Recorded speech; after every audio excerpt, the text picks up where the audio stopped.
there are going to be lots of spoilers. If you care about that sort of thing, be warned. This is basically Spoiler the podcast with snarky comments. Spoilers the podcast. Damn, that's a missed opportunity. I know, right?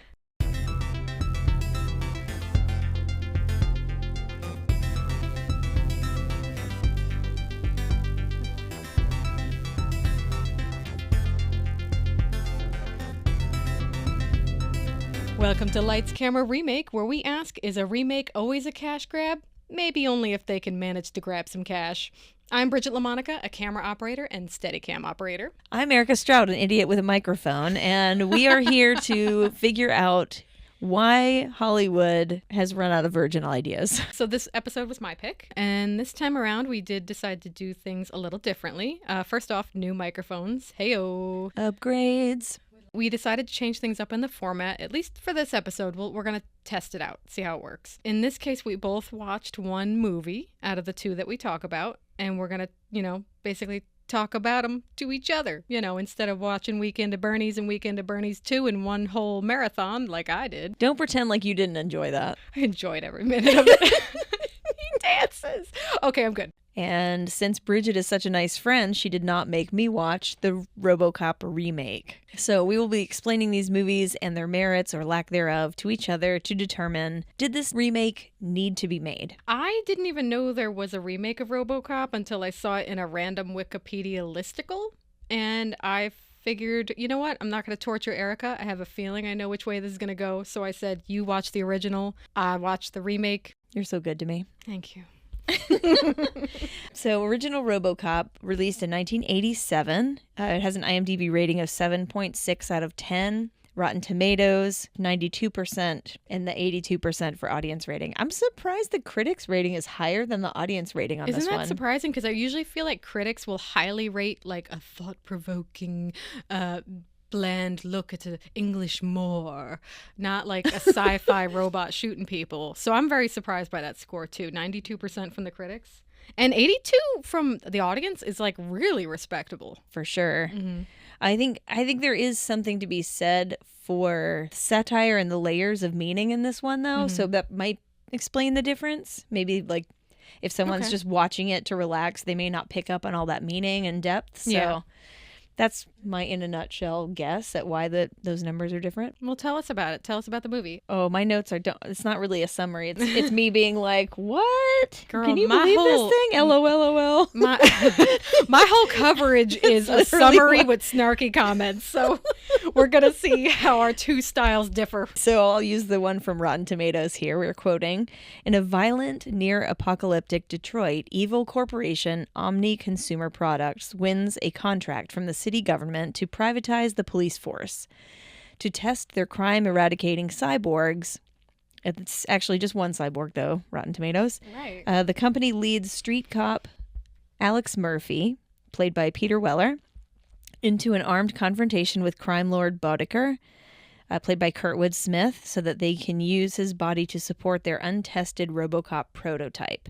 But when Robocop learns of the company's nefarious plans, he turns on his masters. Once again, this is a summary that is, I think, a bit misleading. Mm-hmm.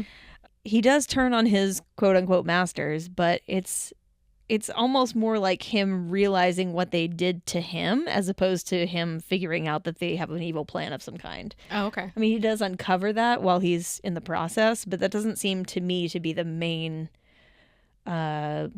impetus for him rebelling against his masters. Do you think they just said it that way to save time?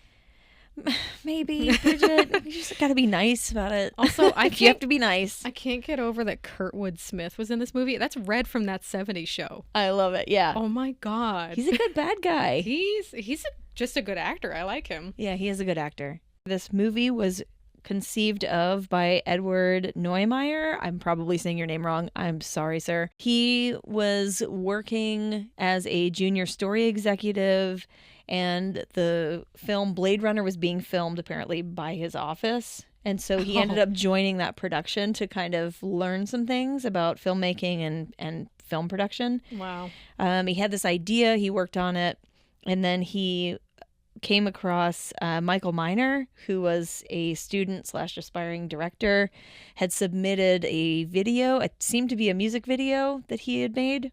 And the two of them met up and kind of talked about this idea. And apparently Michael Miner had a similar idea.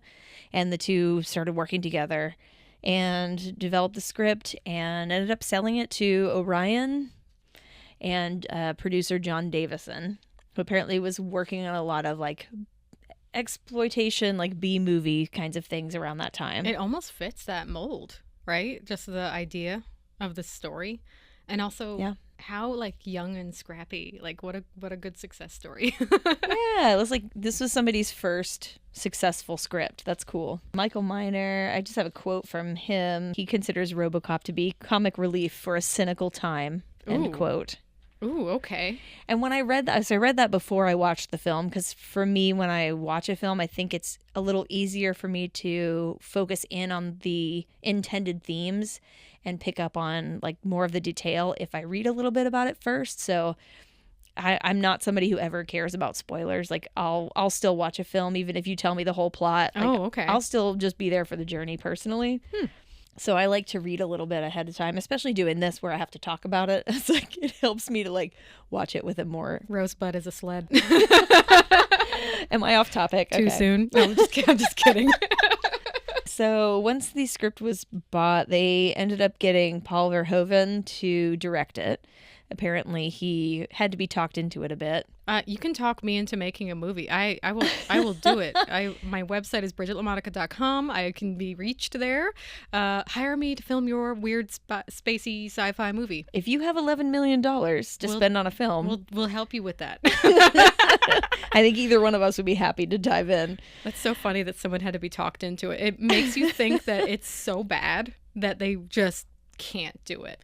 Yeah, well, he may have been reading the initial draft too. Okay. I'm not sure. First time writer, first time person, definitely young in the industry. Maybe that was the flavor he was getting from it, is that it's not, not up to snuff. Mm-hmm. It's going to need a lot of work on my end to make it happen.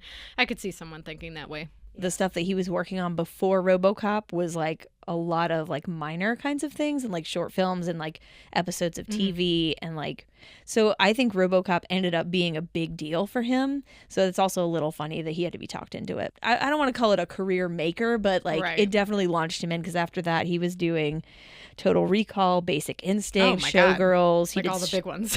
Starship Troopers. And the movies that he did before called Flesh and Blood from 1985 and The Fourth Man from 1983. I've never heard of those films. These sound like deep cuts I'm not familiar with. They had an $11 million budget, ended up being about $13 million. They did win an Academy Award and apparently several Saturn Awards. It's a sci-fi award is the Saturn Awards, yeah. Sci-fi fantasy horror. Oh, yes. Okay. What he wanted to do with it was like really overemphasize the violence and make it kind of comical, which he definitely did. And apparently there were several scenes and bits where he had to like cut them out or like reduce the graphic nature of them, because sounds familiar, yeah. They were like, I don't know if it was like review boards or however exactly that works, but they were like, this is too much for the audiences. And while I did enjoy the way that he did the violence in this film, and to me it wasn't so realistic, but of course I'm looking at it in 2024 where we have The Walking Dead, I'm very desensitized to things now, even though I'm still kind of sensitive. But thinking about it at that time, I think they probably were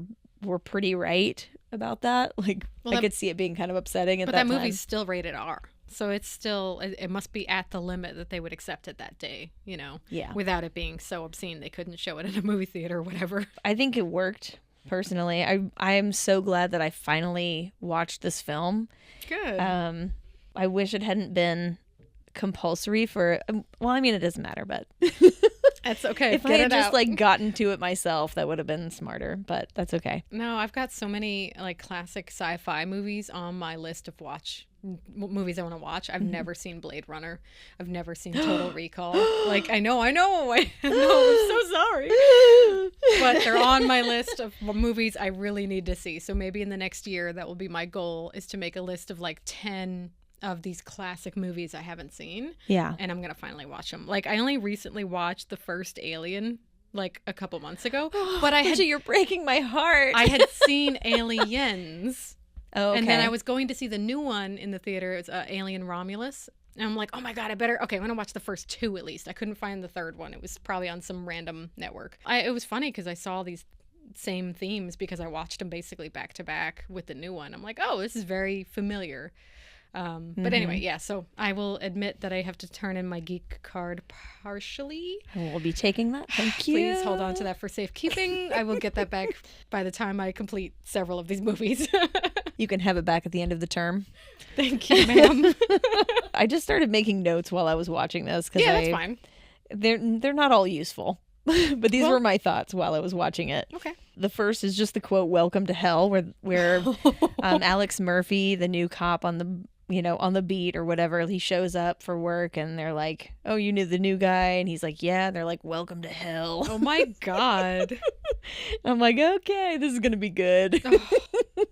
But one of the things that also hit me while I was watching these initial scenes was like, I think in 1987, this would hit very differently around police culture and everything. Ooh, like, good plan. I'm watching it through the 2024 lens of like all of the things that we've experienced as a country over the last few years. And like, I have my own feelings about that. But like somebody who sees the police as a force for safety is going to see this movie very differently than someone who sees the police force as perpetrators of violence. So yeah, there's definitely two sides to the story, and it really does depend on where you are in your walk of life, how you are going to view the themes of this movie. Yeah. Hopefully it kind of shows both, I don't know about equally, but at least both sides so you can understand. Yeah.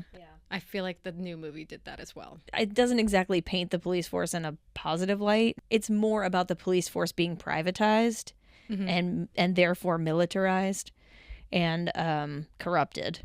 Okay, I think there's a lot of similar themes in the new movie. Okay. Because again, it shows like the police are kind of the good guys, but it's also kind of like, there's some shenanigans too. So I think we're on the same page there. Yeah, it makes sense. Oh, here's another quote from Michael Miner. He says, "When you have a cop who works for a corporation that insists, 'I own you,' and he still does the right thing, that's the core of the film." Oh, that's a good quote. I like that. Yeah, that stuck with me while I was watching it too. I own you, but not really. I got some quotes for you later. They're not good. Okay. Okay. Give me something to look forward to, Bridget. Okay. And then I wrote down, "This boardroom is more diverse than I would have expected for the 80s. There was more than one non-white person, and there was definitely more than one woman, although all the women were white." Okay, all right, but little baby steps. But it was 1987 baby steps. Yeah, I mean, easily in 1987, boardrooms did not necessarily look like that. They barely probably look like that now, even though I've never been in one. This is a scene where the like VP of the company, I don't remember what his exact position is. He's like second in command or whatever. He brings in this prototype of a robot cop. He's like, "It doesn't need to eat or sleep. It's on duty 24 hours a day. This is what we need to fix the crime in this city." And they really paint Detroit like it is, Escape from New York. Yeah, I know. Yeah, are we talking Kurt like Russell? Are we talking like war torn, like just the worst of the worst? I mean, yeah, they paint it like Detroit is absolutely like descending into absolute chaos. Like, okay, welcome to hell. I get it. Welcome to hell. Yeah. So then he's doing this demo for the robot cop, which is not bionic at all. That's the difference with Robocop, is he's part man, right? He gets killed by some gang members, loose term, and then who turn out to be in cahoots with the company, right? Of course like, they are. When they revealed that toward the end of the film, I was like, oh, yeah. You're like, of what course. are you doing to me? Come on. Yeah, no, I get it. Yeah. They give a gun to one of the board members and they have him point it at the robot. Yeah. In this board meeting, and he does, and the robot's like, "You have 20 seconds to comply," and he puts the gun down. He's like, "Now you have 15 seconds to comply." It's like short circuiting. Like, did not recognize that he had put the gun down. It ends up killing him. I mean, it looked like it was, the guns on this thing were like looked like very large bullets, and he was shot many times. Oh my God. And then someone says, "Does someone want to call a goddamn paramedic?" And I was like, what? Like, I think we're a little past that, you guys. Oh I think you need to call the coroner, you know? Like, I love that kind of I laughed dialogue. so hard. It was good. It was really good. Dark comedy for a I love dark it. time. That's like seeing someone get shot and you're like, ooh, somebody's going to need a Band-Aid. Right. I was like, what are we doing here? What are we doing? But no, I mean, despite these moments that I had where I was like, this is ridiculous. Like it was like fully enjoyable. Like I was totally here for it. Oh, and then I said, and then the other suits don't care at all. They shrug his death off after it's over. Because the one guy is like, oh, that's life in the city. That's so corporate. Yeah. That's so like unfeeling. They're the robots. Quote me as saying it. They're the robots. Maybe the remake should have done that. You know, there are missed opportunities. Oh, there's a chase scene where there's a building that says Texas Industries on the side of it. I noticed. Isn't that the calculator company? Oh, no, it's Texas Instruments. It's close. It's close. They were filming in Texas, trying to pass that off as Detroit, but I guess they had that moment. Oh, I guess maybe things happen when you're filming. Cheaper to film in Texas. We have films that are done in Georgia that are supposed to be in any other part of the world. And recently there was a movie filmed, I think, in Africa that was supposed to be in Georgia. So, yeah, there's a lot of weird stuff that happens with filmmaking. Well, in Cobra Kai, it's like they're supposed to be in LA. And it's like that is very Georgia forest. They just like superimpose some CGI palm trees in there. Oh, I wrote this down, but as I was writing it, I was like, this is the dumbest observation ever. I love it. Not ready. There's one of the like gang members who kills Murphy, who ends up becoming Robocop. Mm-hmm. And he's got this laugh, this like cackly laugh. And it's like maniacal. And so it just felt like, oh, these guys are such stereotypes, this like crew of dudes like trying to be bad. And like, I mean, they are bad, but it was just like, okay. But that's like a stereotype that we use in films a lot over the years. For sure. And it serves a purpose. And it's a placeholder character. So. It's like, you know what a bad gang member looks like. Well, here you go. He's so evil, he's laughing maniacally. Yeah. Well, there was like an attempted rape scene. Ooh. It's also that kind of thing where it's like culturally this is how we thought about rape at that point in time, where it's these two random dudes like grabbing a woman off the street, and like one of them starts cutting her hair with his knife, and I was just like, this is not realistic. Like culturally that's how we thought of rapists, I think, at the time, so it was easier. Snatching random people off the street. Yeah. I mean, it's easier to show also in that context than like a boyfriend or someone who's like on a date with somebody, like pushing it too far and a little too nuanced then. Yeah, I get why they did it, but I definitely had that thought where I was like, okay, so Alex Murphy gets murdered. He and his partner, Lewis is her last name. Okay. And I thought it was interesting that he got paired with a female partner, and I didn't know. Oh. I haven't found out yet if that's like an intentional choice or if it just kind of worked out that she was, a good actor that they wanted to include and they gave her that role. I'm supporting it. His partner ends up getting like thrown off a balcony, and so she kind of gets knocked out for a minute. She doesn't die, but she's like incapacitated temporarily, and he ends up catching one of the other gang members, and then they all surround him, and then she kind of comes to and finds him being murdered. Oh my God. As she gets to him, that's when they start, shooting him. Mm. But the leader of the gang, Kurtwood Smith, his Boddicker is his character's name. He shoots his hand off first. He just like blows his whole hand off his arm. Gosh. And then they proceed to like, shoot him through the chest many times, and then if he's still alive, right? So then Kurtwood Smith shoots him in the head, and that's like right when his partner sees what's happening. Oof. And so she escapes, fortunately. But the scene that happens right after that really didn't make sense to me too, because he's been shot several times in the, torso, body, probably legs too. His hand has been blown off. He's probably lost a ton of blood. Yeah. And then he gets shot in the head, and they're rushing him to the emergency room and trying to revive him. This man's been shot in the head. Yeah. I wrote down, again, we're trying to revive a man who's been shot through the head in addition to many times in the chest and who has had his hand blown off. That is so much LOL. Yeah. That is That so was my much. note. LOL. I love that. That's perfect.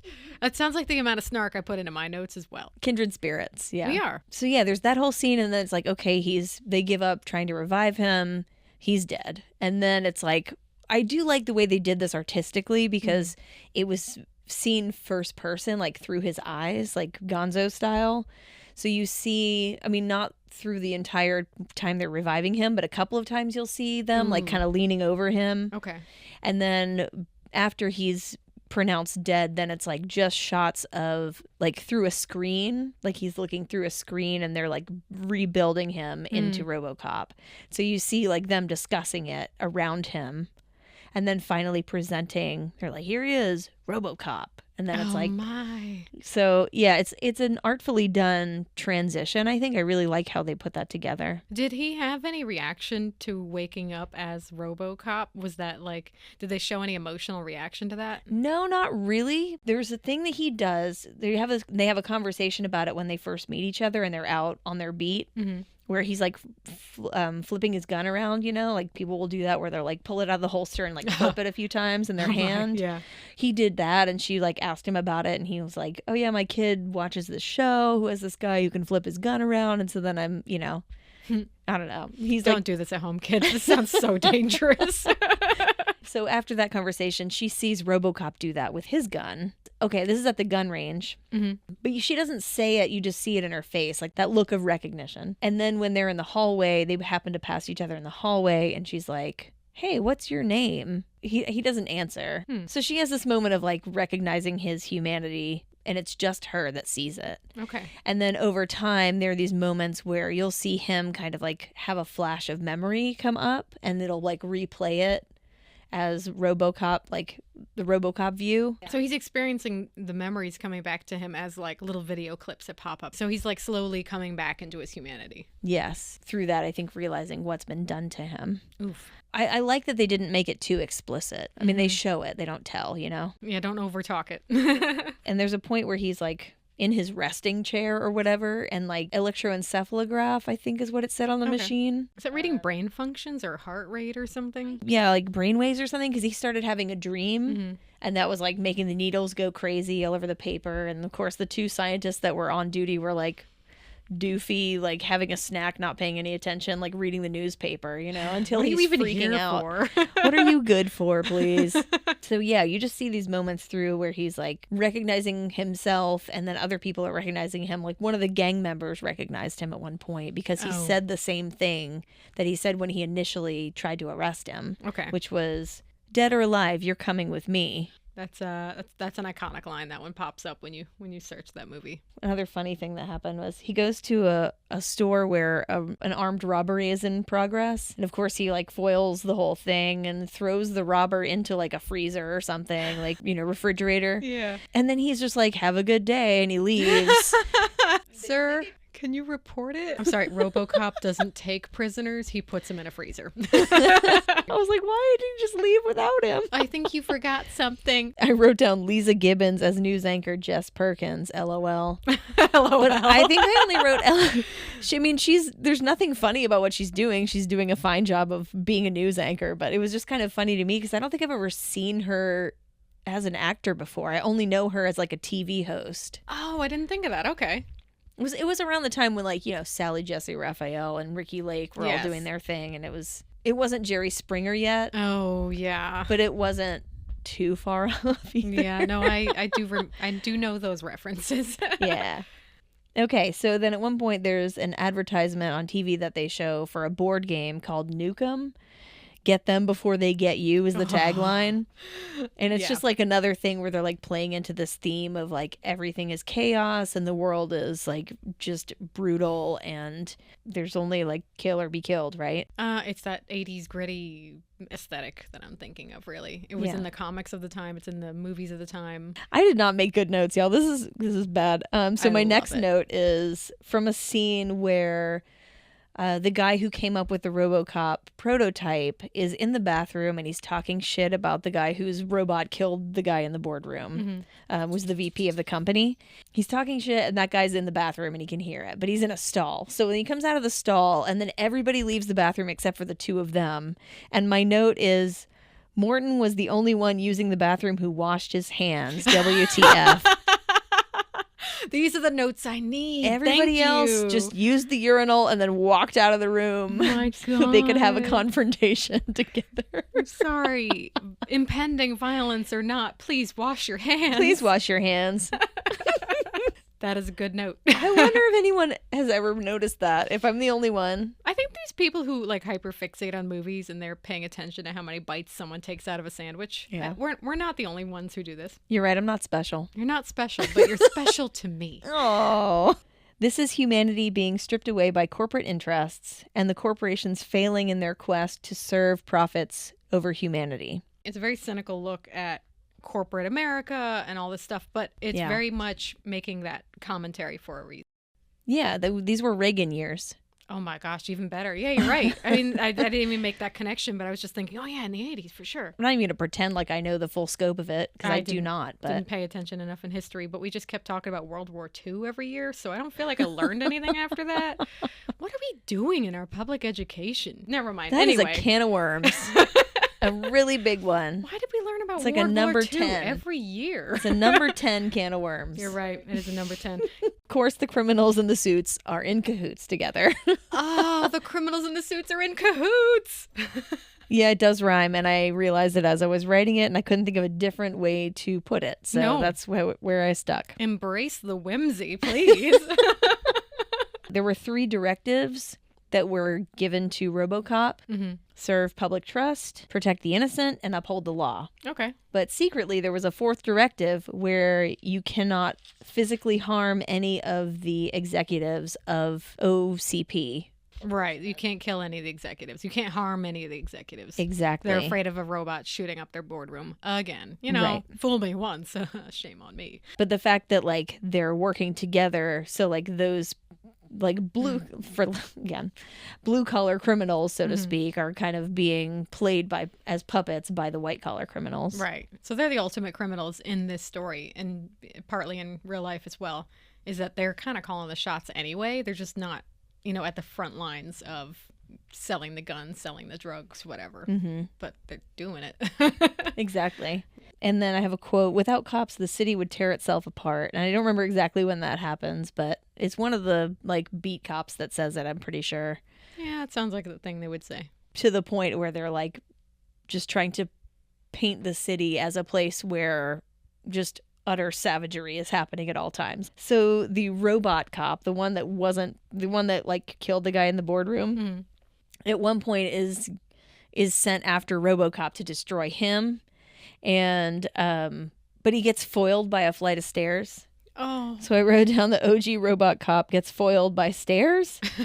They didn't think to program it to handle a fucking flight of stairs. LOL, OMG. Oh my God. Like, they parodied. Why? They did that in Doctor Who as well with the Daleks. These horrible killing. They're basically cyborgs too. There's an organic vessel inside of the robot. But in the old Doctor Who, they couldn't climb stairs, so the characters would just run up the stairs. Ha ha ha! You can't get us because we're very low budget. And in the 2000s version of Doctor Who, they ran up the stairs like ha ha ha! They can't climb stairs. And they just start floating because now they've discovered how to levitate. There's a car model called the 6000 SUX, and it gets 8.6 miles to the gallon. Oh, honey. There's so much wrong with this. Are you sure this isn't a Grand Theft Auto parody? Because that's the kind of jokes that they would make. I mean, maybe that's where Grand Theft Auto got their idea. But yeah, the SUX... and it gets 8 miles to the gallon.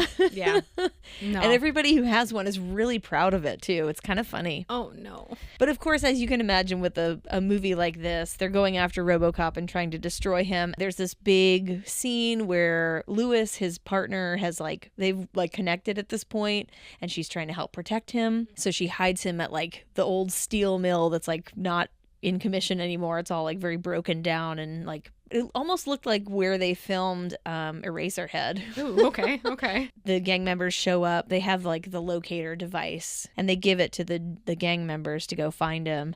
And one of them gets like drives his car into this huge container that just says toxic waste on the outside of it. I love it.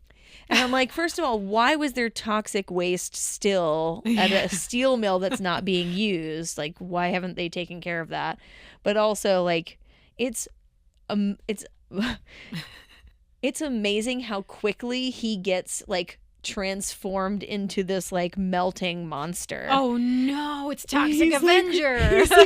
He's like ah, you know, like in his like you see like things melting off of him and like why aren't we regulating this, Reagan? I just wrote the toxic waste container LOLOL. I love the LOLs you've been throwing at this movie. This is fantastic. Yeah, there's so much to learn from this movie and there's so much depth to it, but it's also like it's ridiculous and a lot of like fun moments. So like I had so much fun watching it. I hope if anyone's listening who hasn't seen it before, like by all means, even though I'm totally giving away most of the plot here, like you will enjoy the journey. Mm-hmm. Yeah. So, you know, of course they win in the end.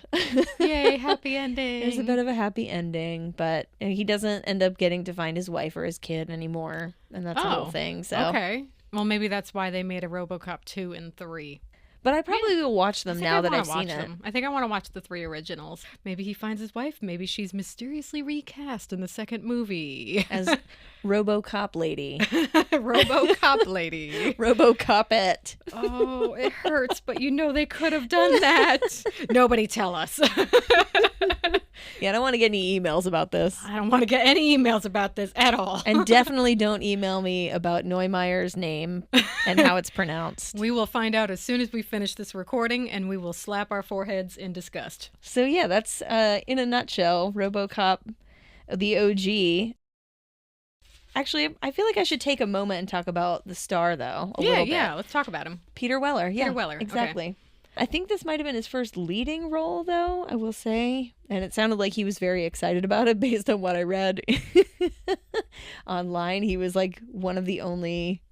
Well, the way they put it sounded like he was the only person who really wanted to be Robocop and be in that role. That's so funny. But maybe because we talked about the writer being so green, maybe there was people who just didn't believe in this project yet. So, and then this guy, he comes up with just a small filmography, and he's like, yeah, I'll be the title role in this feature film. Why not? Not knowing that he's probably going to go down in movie history as the Robocop. His television debut was kind of interesting. It was on a show called Lou Grant, which I do not remember. I don't know that. This was in 1977. And he played a Jewish-American neo-Nazi leader. What? Who ends up committing suicide. So he's like this conflicted, like he's got Jewish heritage, but he's also a neo-Nazi. That's a choice. Okay. All right. That's a movie that exists. Who knows exactly what's going on there. But I do think it's an interesting character. Like there's a lot of conflict, clearly, that can happen for somebody who has Jewish heritage, but then also feels strongly about ethnic cleansing. Oh my. Well, being a person who frequents the internet. Oh no. I believe it. Well, that's cool. He had quite a career, 70-something titles to his name. That's really good. It's so hard being an actor. Yeah, and he seems to be still going as far as I could tell. Good for him. If you're listening, Peter Weller, know that we're proud of you and all that you accomplished.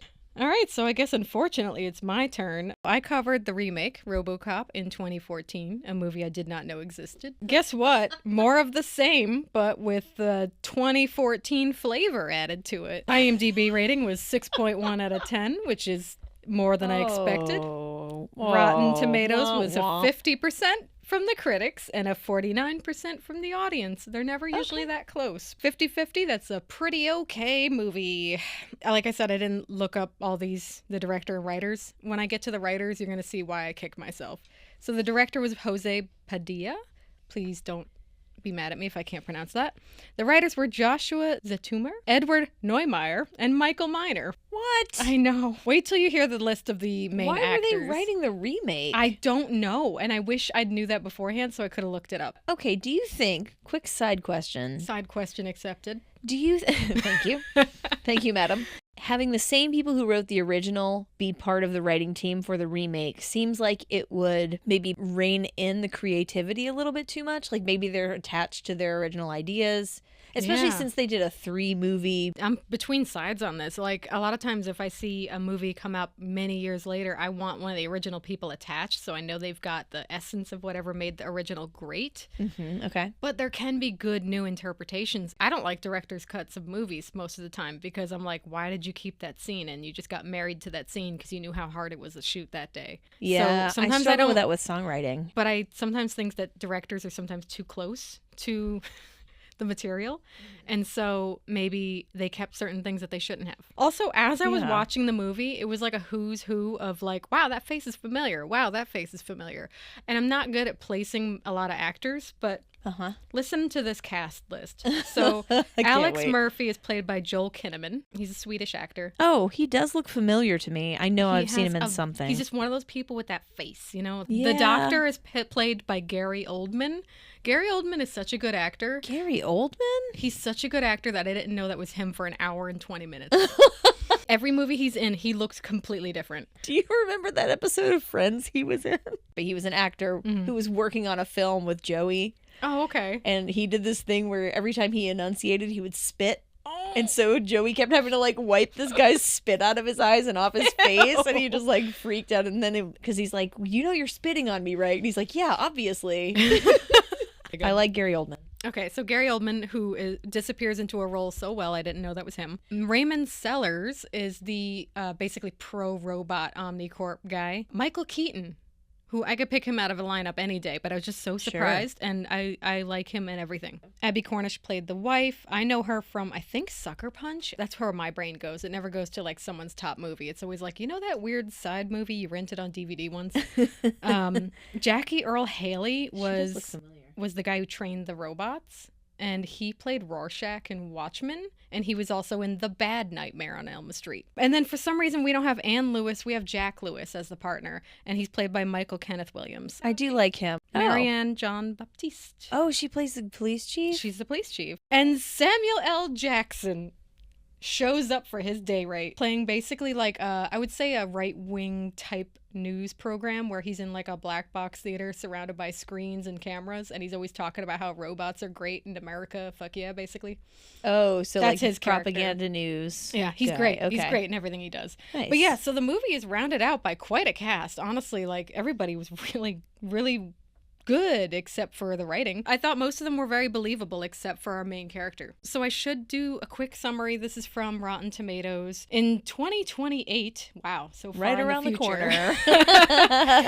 In 2028, Omnicorp is at the center of robot technology. While its drones have been long used by military overseas, their use is forbidden in American law enforcement. However, Omnicorp gets a golden opportunity to crack that market when Detroit cop Alex Murphy, Joel Kinnaman, is critically injured in the line of duty. By transforming Murphy into a cyborg, Omnicorp executives hope to rake in billions for their shareholders, but they forget one thing. There's still a man inside the machine. So basically the same story. I would say that the opening to this movie feels stronger to me. Overall. It opens with this live news coverage in a war-torn part of Tehran, and they're showing basically the Omnicorp's machines. They're just robots and like these big standing robots that look kind of like tanks. They're patrolling the streets, and they're doing a news broadcast with this perky news lady. And Jackie Earle Haley's character is basically like, look, we're safe from the robots. We have these red armbands. So that's like the executive order from before. We have these red armbands. They'll never shoot us. But right now, they're just keeping the peace. This is proving that they're working. Of course, that doesn't work for long because suicide bombers come in. Oh, no. I was like, ooh, this feels very... So there's suicide bombers that come in. And this is in Tehran? This is in Tehran. Okay. Now, I thought they used like a fake location. It just looked vaguely Middle Eastern, but when I went back to look at it again, it was Tehran. So they filmed it there too? I don't know that it was actually filmed there. Oh, I would say that would be generous, but the fact that they used that in their story was brave, because usually we make up a fake country for these kind of movies so we don't hurt feelings. Rick Maddox, who is Jackie Earle Haley's character, he tells the news lady basically, we're safe from the robots, everything's fine, suicide bombers messed that up. But what the problem is, the robots dispatch the suicide bombers very quickly before they can harm any civilians, really. But a kid comes out. The kid is holding a knife. For some godforsaken reason, the robot looks at the kid with a knife, says basically threat detected, and shoots him. Oh. So this is the crux of the movie. They say Brutal. these robots can't make, decisions based on humanity. So we're going to need to change that. We are introduced to Pat Novak, who is played by Samuel L. Jackson. The movie said, we need to tease that we have major bankable actors in the movie right away. So they paid Samuel L. Jackson's day rate and got him in. I don't know if that's true or not, but I just made that up. He comes in, he's like this right-wing newscaster talking about how these robots are amazing. We need to bring them over here. Bridget, you had me going there for a minute. I was like, oh, they just wanted his face. It sounded legit. That's probably true, though. What do you think his day rate is? Oh, my God. I would say, there's a lot of actors around that caliber where if you can pay their minimum, they'll do whatever the movie is, and they'll come in for a couple days and that's it. He's basically introducing us to the two opposing forces in this world. We've got Senator Dreyfus, who opposes Omnicorp's machines use in America, and then we have Raymond Sellars, Michael Keaton, who is very pro-machine all the way. He is the head honcho, and I forgot to look it up, and I kept looking for it, and IMDb did not say. Okay. So anyway, America, as America does, is perfectly fine with the death machines being anywhere but in our own backyard. But, corporate America has to corporate America, and they determine they need a sprinkling of human emotion inside these machines. Enter main character, Alex Murphy. A sprinkling. Just a sprinkling. We don't need too much. We're not sissies. So Alex Murphy, Joel Kinnaman, is just a common Detroit cop on the beat, determined to take down a weapons dealer. But anyway, blah, blah, blah. Bad guys find out where the guy lives. They rig his car to explode. He's blown to bits because, as we all know, cool guys don't look at explosions. He must have looked at explosion. He died. Did he die? He didn't die. He just got blown to pieces. The biggest hurdle in our suspension of disbelief in this movie is that Joel Kinnaman's character portrays an emotional human being. Oh, is that your note? That's my note. Oh. I'm sorry. Poor Joel. I even noted, I know he could act, but I don't think he was in the right position here. And that's when I started blaming the director. I'm sorry. Oh, okay.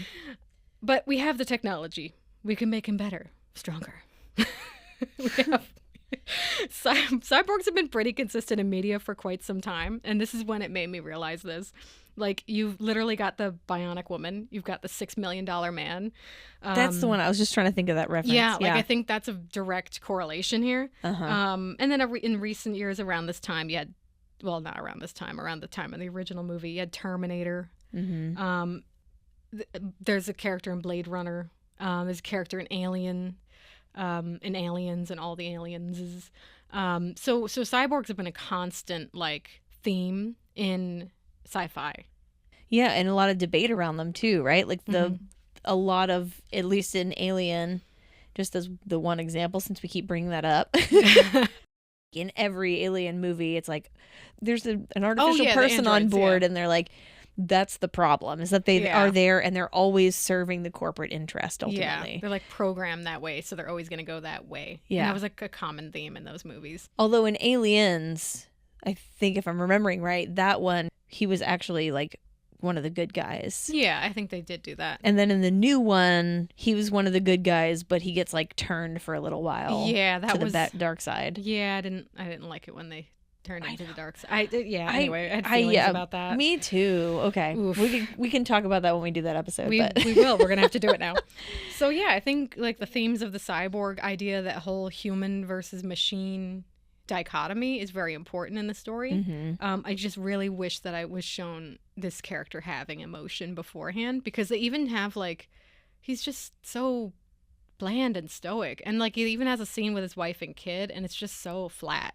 There's one little cute moment with his wife, and then it's the car alarm's going outside, and boom goes the dynamite. Yeah. So I didn't see enough to connect to this character, and I think that's immediately what soured me. If you're gonna be John McClane from Die Hard, you can't then become a robot, because you're already a guy who has no feelings. Doesn't John McClane crack jokes though? Oh yeah. Yeah. Yeah. You're saying a cyborg can't crack a joke?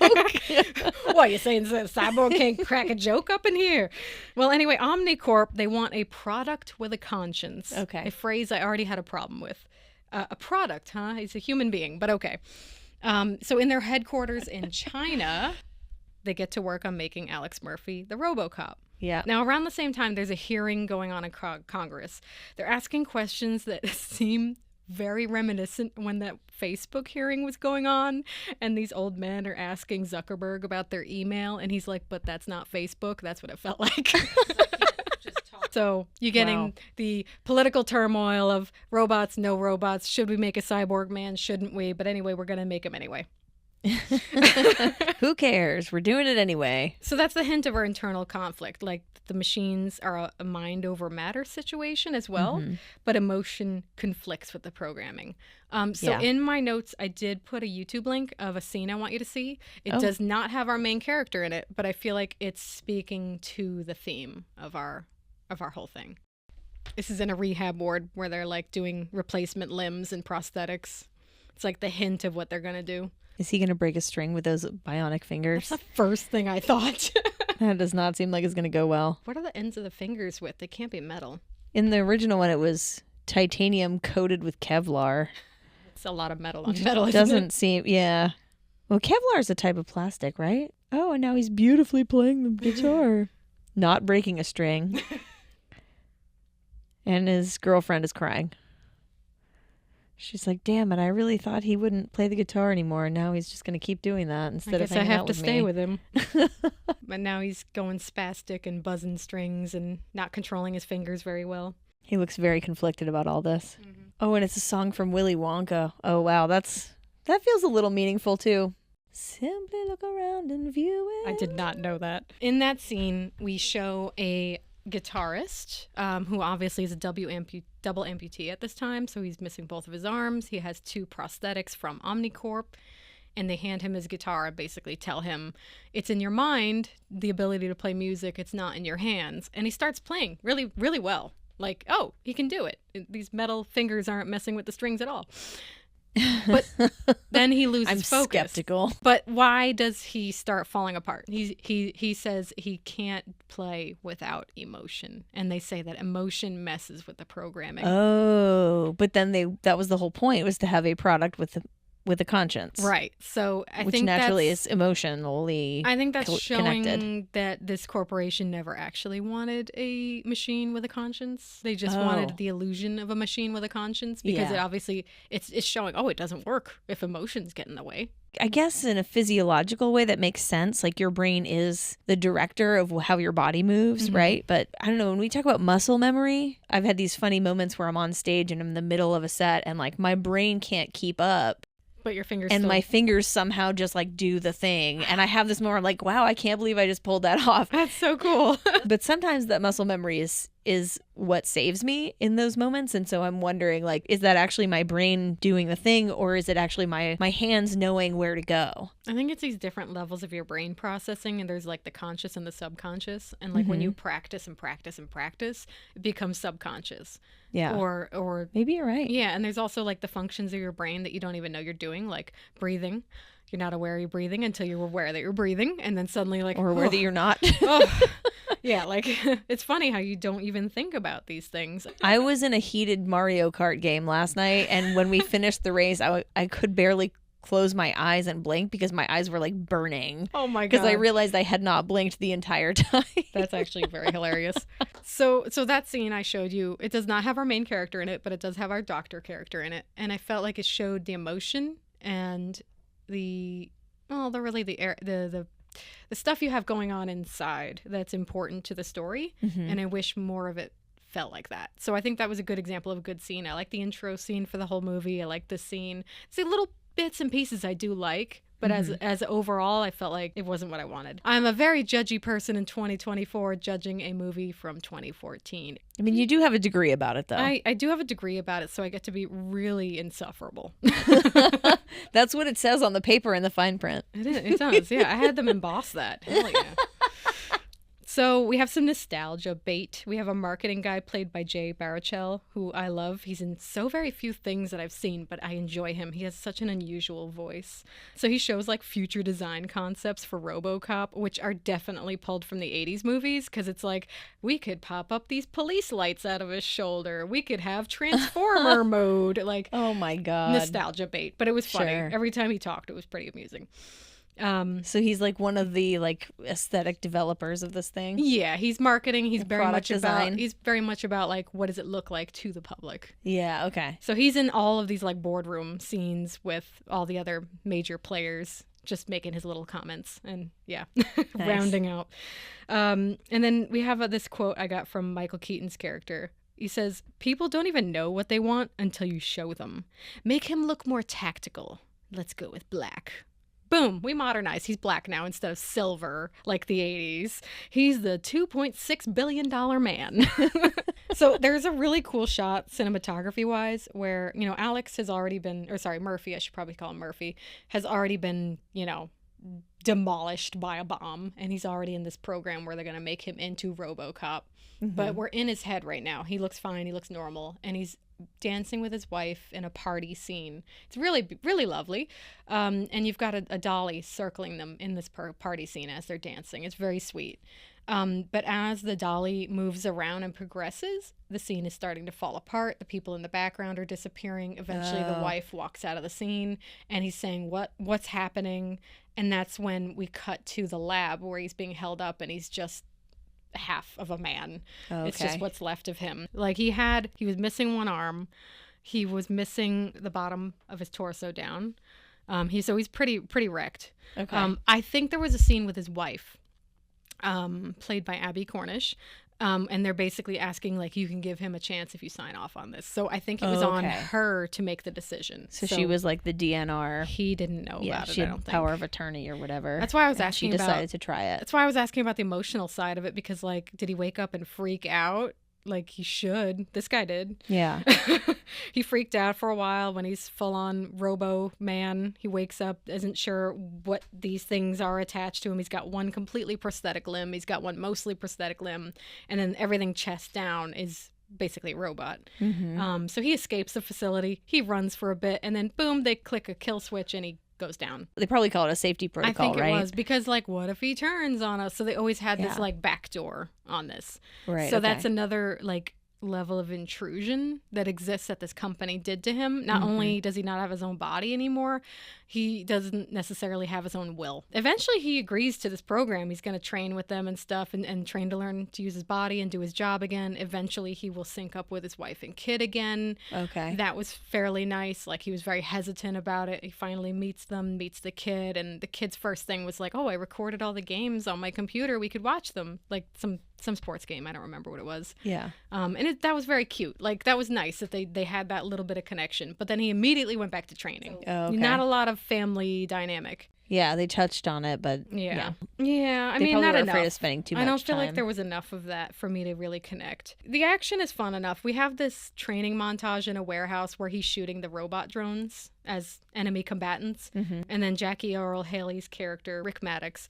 he's the other combatant, and he's like, those guys might shoot you and it'll hurt. If I shoot you, it'll really hurt. So he's the big bad in this training montage. Our guy's visor comes down. He's full on Robocop, and he's shooting one drone after another, very perfectly skilled, a little too perfect, but okay, he's a robot.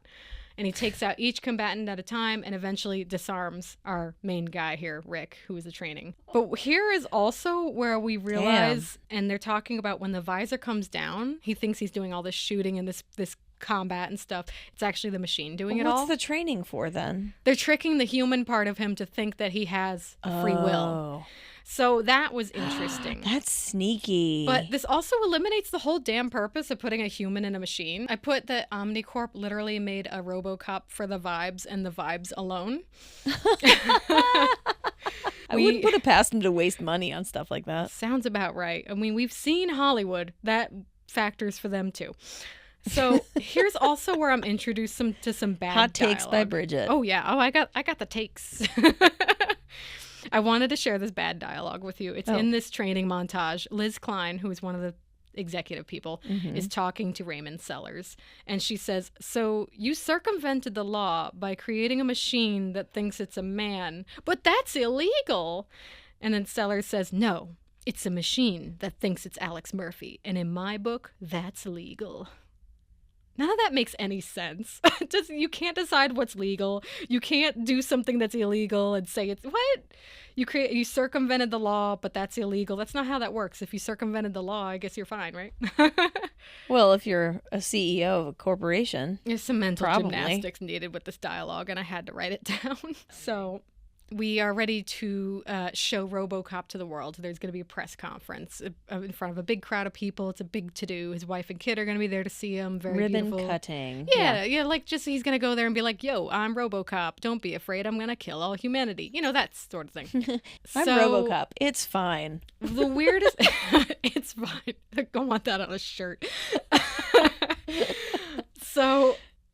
for some godforsaken reason, and this is a problem I can't get over, just moments before he's supposed to get out in front of this press conference, they're in the lab. They're downloading him with crime data for the entire city and CCTV footage so that he can do his job better. Why are you doing this moments before a press conference? I don't get. But they're waiting for this download to complete. But then they notice his emotions are spiking, and that's because he keeps watching the footage of him being blown up because he's noticing oh, this must have been a setup by this, he's starting to make the connections. Oh. So he's obsessing over his own crime scene, and then the lab guys see that he's panicking, and they're like, oh, okay, we'll fix this. Remove his dopamine levels. So they have these tubes hooked up to him, and they just slowly start removing dopamine. And this female scientist is like, but we're at 26% now. And the other guy's like, remove more. She's like, but it's so much. Now we're only at 2%. So apparently in order to not have emotions, you just remove your dopamine levels. I imagine that dopamine is like a purple kind of liquid that everybody has. I think it was. Or like a light pink. So that's your dopamine. If you ever see any of that coming out of you, now you know what it is. Get a transfusion, I guess. But they basically made him into a complete robot at this point, devoid of emotion. He walks past his wife, doesn't even recognize her, shows up at the press conference, and instead of shaking hands, kissing babies and shit that they want him to do, he's scanning the crowd and marking not a threat, not a threat, not a threat, and then he stops at one. Threat, multiple murders, homicide. Excuse me, sir, you are under arrest, and he shoots him. Ooh. And he shoots him in a crowd of people in front of his own kid. You drained his pink liquid dopamine, and then he still screwed it up for you. This is why. So leave the pink stuff. Clearly that sunk him as a crime fighter, right? He just killed someone in front of an entire crowd. So we get Samuel L. Jackson back for day 2 of his day rate. And he's praising him. $2 million aside for him. That's really nice. Maybe.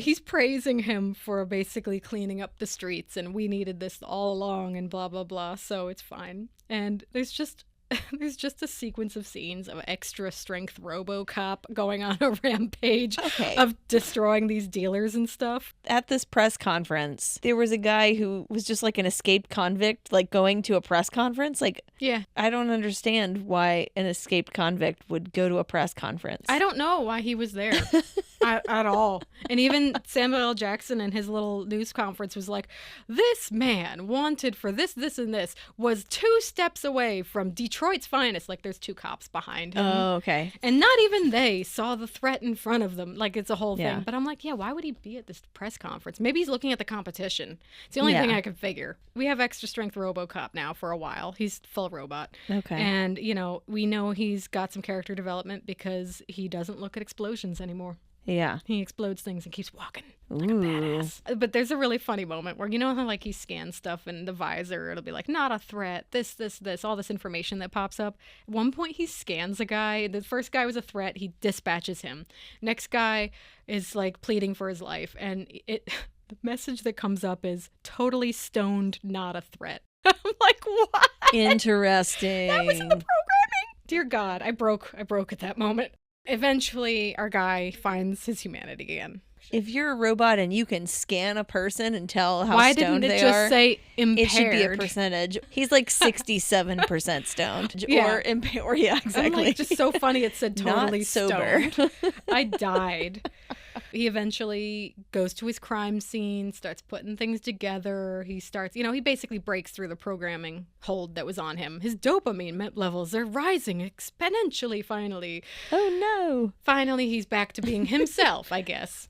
And he finds out, obviously, that the car was blown up, not by just the weapons dealers he was dealing with, but they were connected to the police force. Hey, does this sound familiar? Oh, sure does. Obviously, Omnicorp can't have that. They can't have a robot that thinks because, shenanigans. So they decide they have to take him out. And Maddox, who was the original training guy from the first, the previous scenes, right? He is rallying the troops at Omnicorp to get these soldiers together to go chase him down, and he says this mind-bogglingly bad line. He says, "God, you guys are slow like a bunch of girls." All right. This is the worst line in the movie. Well, that's stupid because there are very fast females out there. I knew you'd say that. Sha'Carri Richardson is one of them. Exactly. And she does it with amazing nails. Yeah, she does. So yeah, mind-bogglingly bad line. Come on, do better, guys. Girls are slow and boys are fast. She's still stuck on it. I'm gonna be thinking about this until I go to sleep tonight, and then I'm gonna have dreams about it. It's such a bad line. It's like because it doesn't even make any sense. No. It's not like if they're playing with dolls. I could see the casual sexism of that, but like slowness is not an inherently female trait, so I don't understand why he said that. It's a placeholder line that they never replaced. So I mean, the ending of the movie, we have our main character shooting up all kinds of bad guys and what used to be good guys. He confronts the police chief, who obviously was in cahoots with everybody. He confronts Raymond Sellars on a helipad, who is holding his wife and child hostage. And this is when we find out that our guy can't shoot him because he's got that protocol going on, that red bracelet protocol thing. Yeah. You can't shoot me. And he says, and I thought this was weird at the time, but now after hearing you, I think I realize where it came from. He said, "Dead or alive, you're coming with me." There was also one thing that I did not mention. The second in command VP who was doing all the bad stuff. He takes the CEO hostage. Oh. And then the CEO at one point says, "You're fired."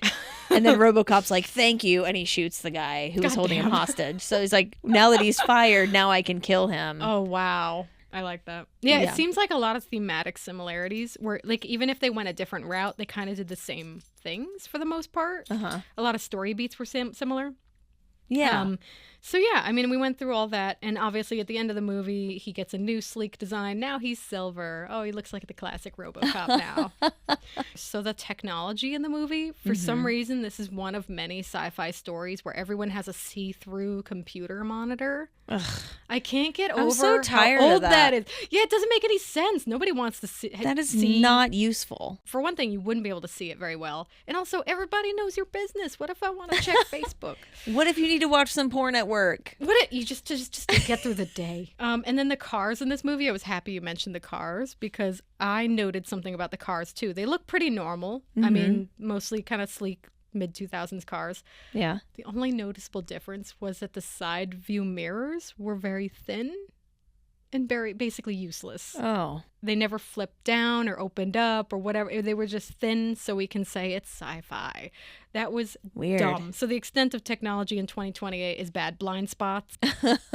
So there's not a lot of tech advancements shown except for Omnicorp's robots and things. I was a little disappointed. They should have built a little bit more of a world around that. But maybe they were trying to ground it more because they're only saying it's 2028. It's in the near future. Yeah, well, it was 2014. It was 14 years away. So maybe they were trying to keep it grounded. That leads me to the design. So the design of Robocop's body and armor. Have you seen that weird modern remake of Power Rangers? No. I might have just walked myself into a trap. So it's like that weird modern aesthetic where they make everything sleeker and more aggressive looking and darker. That's like the look of this Robocop. Okay. Still the same ideas. That visor with the light in the middle and same basic design, except it just looks a little sleeker and more aggressive. The sound design was very distracting because every time he moves, you hear that electronic whirring, clunk, clunk. Yeah. Clunk. He's so heavy. I'm like, how is he ever going to do a stealth mission? You'll hear him coming a mile away. Yeah, and the OG, like the first prototype they do, that one makes weird noises. Like it almost sounds like a dog sometimes. Ooh. It's really strange. That's unusual. And then when it's like struggling on the staircase, it makes some other, Oh, other kinds of weird sounds. And I was like, I don't know what they're doing with this. poor little robot. I mean, again, like, I was here for it, but yeah, fine. it's interesting to hear what they do sound wise. And it sounds like it was not It wasn't my fully favorite. successful in your eyes. Not my favorite sound design, in my gentle opinion. And But so, that was the Foley artists, right? Doing those yeah, things? I'm or- sure it's a combination of factors, but yeah, that kind of sound effects were probably Foley. I'm sure they got direction, right? On Sure. like, what to do. Yeah, I just think they could have toned it down. Like, introduce it in the first scene when he's suddenly a robot.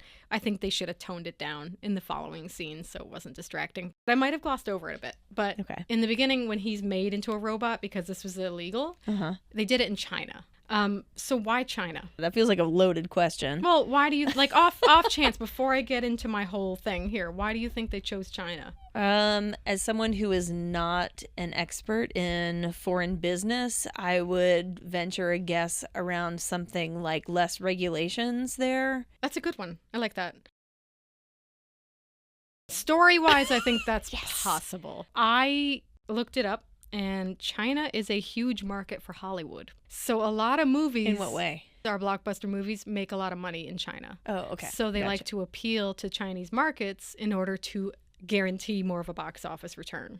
So then they show China somehow in the film, Yep. and that connects with those audiences. I remember That makes sense. there was a span of years, and it might have been around this time, it might have been a little earlier, when a bunch of action movies and things had a scene just inexplicably in China. Like in one of the Dark at Night movies, Yeah. he goes to China to find somebody. Oh. In one of the Wolverine movies, he trains in China. And this is very much like an open, like, please give us money. It's Yeah. like product placement too. Like it happens so much, and yes, sometimes I'm like, oh yeah, here we go. Like they're having a meal at Burger King or whatever, and like sometimes it is obvious. You know, sometimes they do it in an obvious way It can on be purpose, really obvious. and then sometimes they do it subtly, and I don't even think about it. Where I it's like prefer something that's subtle. just in the background. I generally do too. It's money, baby. Yeah, it's money. I mean, I don't like that. That's the reason, but whatever. I can live with it. Yeah, but when movies are obvious about it, I get a little annoyed. But yeah, basically, like at the time, I looked up a couple articles. There was this one on Sage Pub and another one on Screen Rant that I'm going to link in the show notes. The Sage Pub was a study. And at the time of this study, 1/3 of Chinese box office was American-made movies. So like literally 1/3 of their market. And they wouldn't allow any more because it was threatening to overtake their market. I see. But there's also this concept of revenue sharing movies. So American movies would revenue share with China. China would take care of the distribution. The Chinese distribution would pay the tax and promotion costs. So basically they were getting tax breaks. Oh, okay. So like there's a big Right. money in this. And this is Yeah. true amongst like the big studios, Walt Disney, Warner Brothers, Paramount, Fox, Sony, Universal. Some movies only do better in overseas markets. Furious 7 kept breaking records at the box office in China. Oh. We were kind of so-so on it. That makes sense. I made a note that there are points where this movie is exceedingly okay. There are parts that I liked, but there are parts that I really rolled my eyes at. I did note this critic's response. This is from Rotten Tomatoes. Christopher Orr of The Atlantic. He said, surveying the peculiar array of 1980s retreads clustered into release this week, I'm reminded of Marty McFly in Back to the Future Part 2, traveling forward in time 30 years to discover that everything is still the same, only worse. Like, damn, that's a little harsh, but okay. That is. Wow. This movie, it had an estimated $100 million budget. Opening weekend was $21 million. The gross in the U.S. was $58 million, which is, again, only half of the budget. Yeah. But the gross worldwide was $242 million. Okay, so Worldwide release brought it back, right? Eventually they did. It did okay after a while. Yeah. Ironically, it only made $22 million in China, so I don't know. I don't know if that worked in their favor. We usually end these by asking, does the remake need to exist? I think we know how I'm leaning. I'm going with a resounding no in its current form. I think I see what they tried to do, and yeah, I know we're all tired of remakes, and it's just rehashing things over and over. I feel like if they'd been a little bit more adventurous with the storyline and done some other ideas, maybe they could have done a little bit more. Plus, please tap into the emotion of your main character. If he's a robot from the start, I'm not impressed when he's a robot in the middle. So, I don't know. I had feelings about that. I feel like they really made him a stoic action hero, but he really should have been like the everyman and been a little bit more relatable. Yeah, that makes sense. Yeah, so I don't know. I watched it. It was a movie. I've been really pushing for an adaptation of this video game I really love. It's called Deus Ex Human Revolution, but I realized it was Robocop. It's literally Robocop. Yeah. But I liked the story better. But I'm probably more attached. Yeah. I played the game like I was in it. Yeah. So I don't know. I've been pushing for like an adaptation for that. Every now and then I check and see like, oh, somebody bought the rights. Oh, they lost the rights. Okay. It's one of those things that's been in like development hell, I think, for a while. I'm going to come down on the side of no, we didn't need this remake. And my reason, you may agree with this reason, but it's a little different from what you said. Okay. My reason is when I was watching the original, it felt applicable to today. And it had a lot of themes that I feel like are still relevant and very explorable now, even in today's world, even with the 1980s viewpoint that it had. So in hearing what you were describing about the remake, it feels like it wasn't so much of a different thing where there was something really new being explored. Yeah. Just because a movie was made in the 80s doesn't mean we can't relate to it now. Totally. There are maybe movies that fit that bill that need an update. But in this case, since it was such a retread, I don't think they covered new ground. The Day the Earth Stood Still. I watched the original one and I was absolutely floored. And I feel like everything in that film is a theme that is applicable even now to humanity and the way that we behave collectively. Got anything else you want to talk about or say about it? Gosh, I think we killed it. Just like Alex Murphy. Oh, just kidding. He's fine. Thank you for listening. And remember, corporate America should never make you into a man robot. That's terrible. I don't know why I'm saying man robot. The word is cyborg. Never sign that release. Don't sign releases you haven't read. Thank you for listening. I hope you enjoyed. I hope you get to watch Robocop 1987 and or give me your thoughts on the new version. Perhaps you have a completely different feeling on it. And tune in next week when we discover we don't know what the next choice is. I'm kidding. We'll figure it out by then. And remember, don't let corporate America turn you into a cyborg.